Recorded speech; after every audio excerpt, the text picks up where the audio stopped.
How to activate Best Buy credit card. Hello everyone, I am Vishaka and welcome to our channel. Now, let's get right into the tutorial. Firstly, go ahead and open your preferred browser and in the search bar, search for Best Buy credit card activation. In the interface that you will be led to, tap on the very first option you see there that says city.com. You will then be led to the card activation page of Best Buy.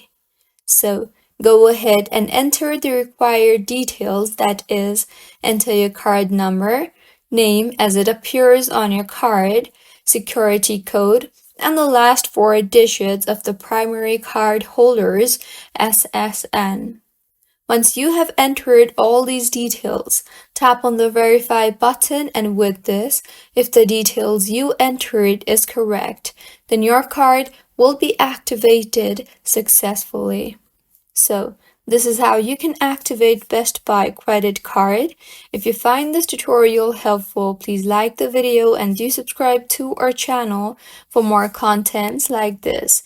Thank you for staying with us until the end.